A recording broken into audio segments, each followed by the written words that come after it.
Should you be capturing reasoning traces? Only if you are refining them into advantage. Welcome to the Enduring Advantage podcast. I'm your host, Zachary Alexander. Most middle market CEOs haven't heard about reasoning traces. They see them when they use LLMs.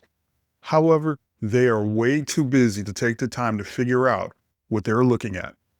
As long as LLMs give them something they can use to complete whatever task is in front of them, they're happy, perfectly happy. Advantage traces are something new, a new kind of reasoning trace. So how do reasoning traces become advantage traces? You combine speed, intellect, and institutional knowledge. Three things middle market companies already have. They may not be made aware of the compounding benefits.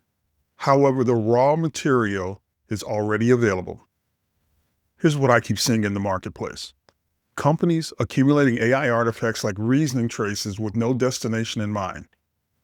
Storage bills keep growing. Senior management wonders if you're doing AI right because nothing's compounding. Even the uninitiated can understand that reasoning traces are just ore, iron ore. Raw material that can be refined using your company's institutional knowledge into something that will compound and benefit you well into the future.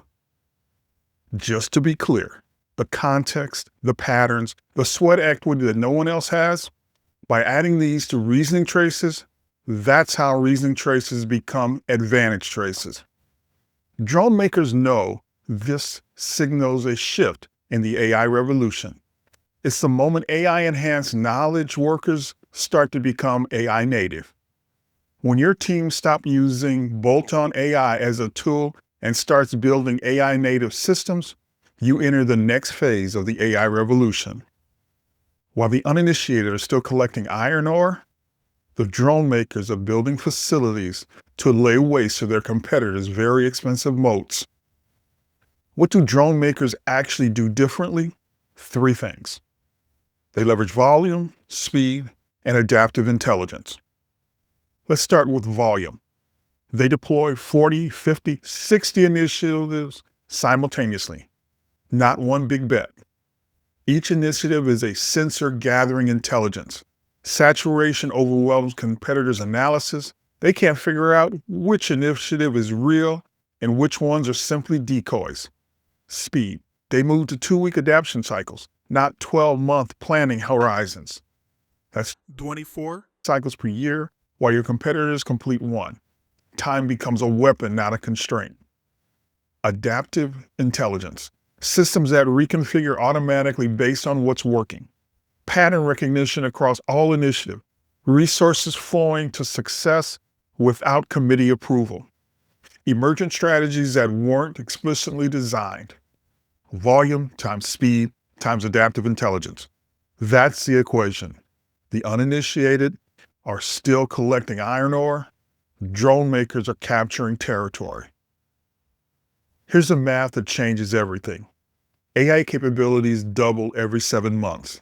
That means that tools your competitors use to replicate your advantages get twice as powerful every 7 months. They may not be able to fully replicate your institutional knowledge, but your inaction could allow them to get close enough to dampen its impact. What took you years, maybe decades of sweat equity to produce could be table stakes by next summer, if you're lucky.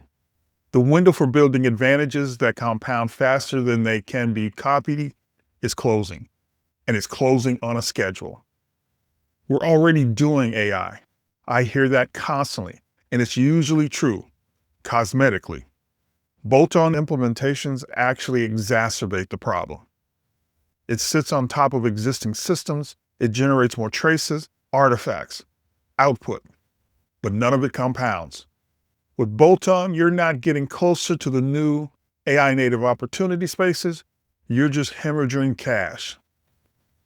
More iron ore, same storage problem. Except you're now paying for the AI tools too. The drone maker mentality isn't about adding AI. It's about architecting systems where every output makes the next one smarter. Bolt-on can't do that. It wasn't designed to. Let's spend some time talking about advantage traces, because this is where the game changes. Reasoning traces are inert. They come with every LLM. They're simply a byproduct of activity. They can pile up and generate nothing but storage costs. Or you can think of reasoning traces as what happens, and the advantage traces as what is understood about what happens. Here's the difference. A reasoning trace is a note in a very large notebook. An advantage trace represents institutional memory, enriched with context, classified into patterns your teams recognizes, linked to every related decision captured. That's not data sitting in storage. That's an asset ready to do work the moment you ask it. Here's what a lot of very smart CEOs miss. Institutional knowledge isn't single use. It compounds across contexts you haven't even considered yet. Just because you built that knowledge fighting along the coastline doesn't mean it isn't relevant to drone warfare in the forest. Advantage traces transfer.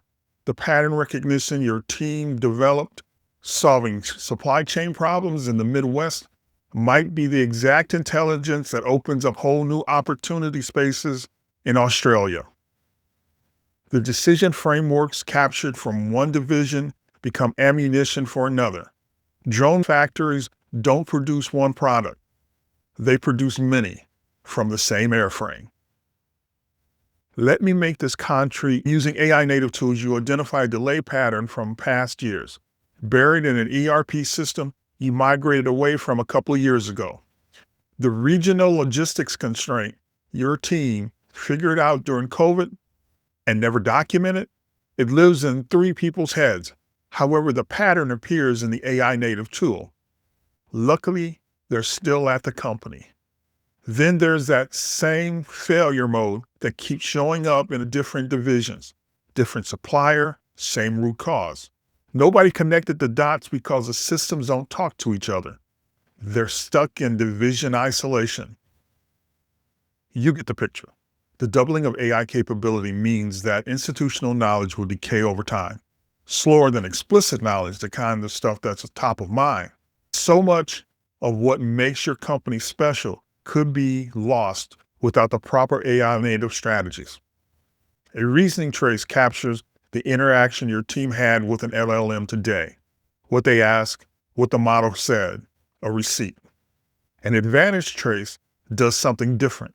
It links today's supplier delay to those historical patterns, even across the old ERP. It surfaces the COVID insight from the people who lived it. It flags cross-dimensional connection automatically. The advantage layer doesn't replace your legacy system. It links them together using an MCP metadata registry, connective tissue that turns isolated transactions into adaptive intelligence. Your systems stay where they are. The MCP metadata registry simply develops the value from all of them. That's what makes asymmetric business strategies work. Your institutional knowledge shouldn't be siloed. That's why you invest in next-gen AI strategies. Another thing, everyone's talking about prompts and output. Nobody's talking about state. Context that persists across systems, learns from every correction, and compounds automatically. That's what MCP metadata registries facilitate. Not a better chat.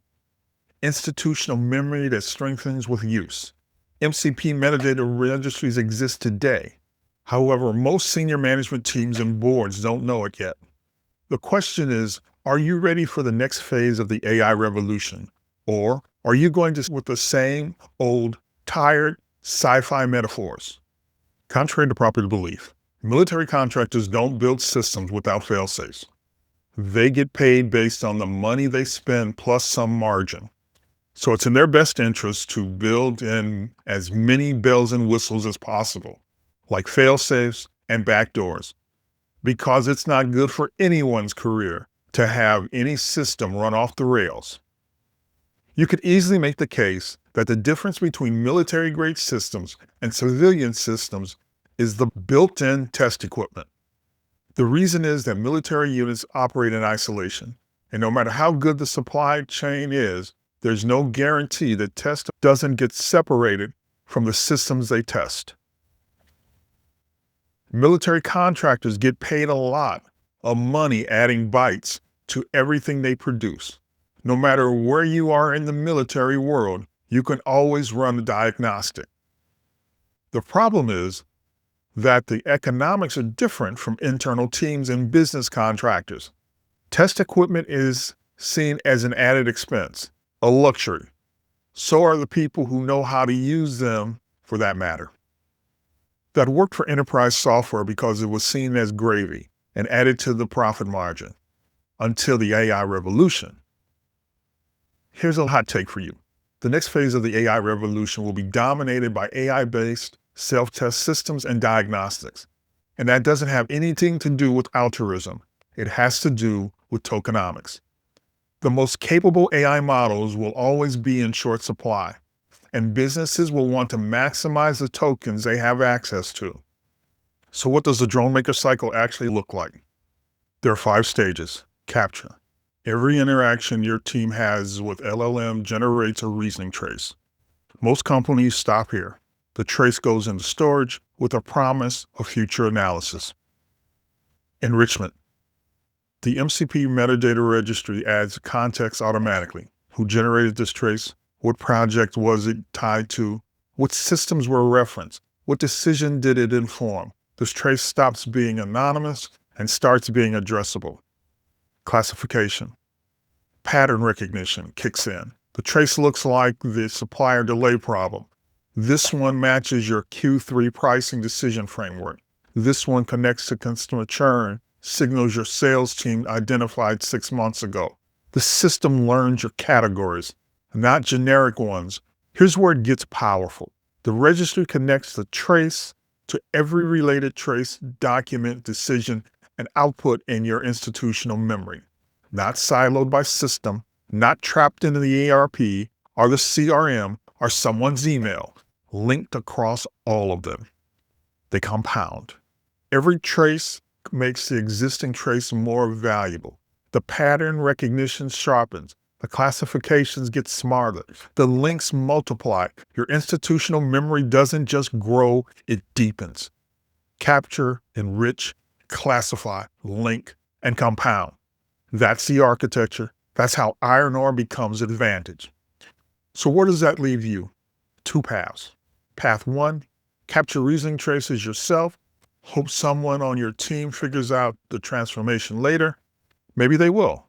Maybe the window stays open that long. Path 2, plug in an MCP metadata registry with an advantage layer. Start compounding advantage immediately. Every 7 months, AI capability doubles. Your competitors' reasoning traces are becoming advantage traces right now. If you do nothing, yours are depreciating while racking up even more storage costs. The clock's running either way.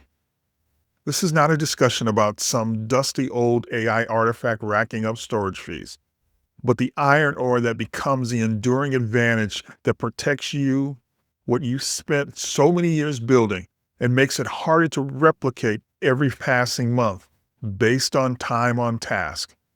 Most people will watch this, nod, and do nothing. That's fine. It means a clear path to success for those who adopt the drone maker mentality. You've seen the framework, you've seen the architecture. Check out past videos and come back for future ones. And if you want to go deeper, find us on the Enduring Advantage Substack.